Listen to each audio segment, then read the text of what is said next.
दोस्तों, personal finance की दुनिया में एक बहुत मशहूर कहावत है, इन्वेस्टमेंट इस बात से तय नहीं होता कि आपके पास कितना पैसा है, बल्कि इस बात से होता है कि आप शुरुआत कब करते हैं। आज हम बात करेंगे 100 रुपये डेली इन्वेस्टमेंट स्ट्रैटेजी की। कैसे सिर्फ रोजाना 10 रुपये यानी कि महीने के 3000 की म्यूचुअल फंड SIP के जरिए आप 1 करोड़ का कॉर्पस खड़ा कर सकते हैं। इसमें कितना टाइम आपको लगेगा, किस तरह के फंड्स चुनने चाहिए और साथ ही स्टेप अप SIP का क्या रोल हो सकता है। नमस्कार, मैं हूं आपके साथ संध्या बिष्ट और आप देख रहे हैं द इकोनॉमिक टाइम्स इंडिया। दोस्तों, अगर आप रिटायरमेंट, बच्चों की पढ़ाई या फिर भविष्य की आर्थिक सुरक्षा के लिए निवेश करना चाहते हैं तो जरूरी नहीं है कि हर महीने हजारों लाखों रुपए के निवेश किया जाए। सही समय पर शुरुआत और लगातार निवेश की आदत आपको छोटी रकम से भी बड़ा फंड बनाने में मदद कर सकती है।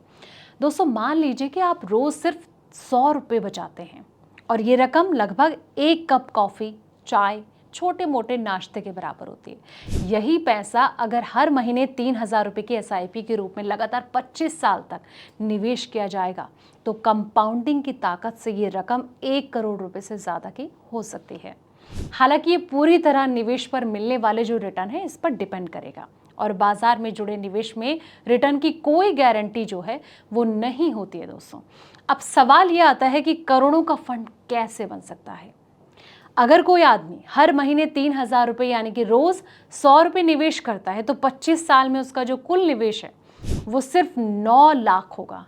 अब मान लीजिए कि इस निवेश पर अलग अलग औसत सालाना रिटर्न मिलता है तो अंतिम फंड कुछ इस तरह बन सकता है, यानी कि अगर लंबे समय तक औसतन 15% सालाना रिटर्न मिलता है तो केवल 9 लाख का निवेश बढ़कर करीब 1.14 करोड़ रुपए जो है वो हो सकता है।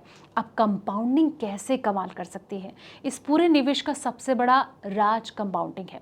कंपाउंडिंग का मतलब है कि आपको सिर्फ मूल निवेश पर ही नहीं बल्कि उस पर मिले मुनाफे पर भी लगातार रिटर्न मिलता है। समय के साथ यही प्रक्रिया आपके पैसे को तेजी से बढ़ाती है। यही कारण है कि निवेश की दुनिया में कहा जाता है कि जल्दी शुरुआत करना ज्यादा पैसा लगाने से भी ज्यादा जरूरी हो सकता है। दोस्तों, तो आप भी समय रहते इसकी शुरुआत करें। अब ऐसे में सवाल ये आता है कि जल्दी निवेश शुरू करना क्यों जरूरी है। अगर आप कम उम्र में निवेश शुरू करते हैं तो आपके पैसे को बढ़ाने के लिए ज्यादा समय मिलता है। यही समय कंपाउंडिंग का सबसे बड़ा साथी होता है। जितना लंबा निवेश का समय होता है उतना ही बड़ा फंड बनने की संभावना बढ़ेगी। इसलिए अगर कोई आदमी 25 से 30 साल तक लगातार निवेश करता है तो छोटी छोटी बचत भी भविष्य में बड़ी रकम में बदल सकती है। तो ये आपको खास तौर पर ध्यान में रखना है कि निवेश की शुरुआत जो है वो जल्दी करनी है। फिलहाल इस रिपोर्ट में इतना ही। ऐसे पल पल के अपडेट्स के लिए आप देखते रहें द इकोनॉमिक टाइम्स इंडिया।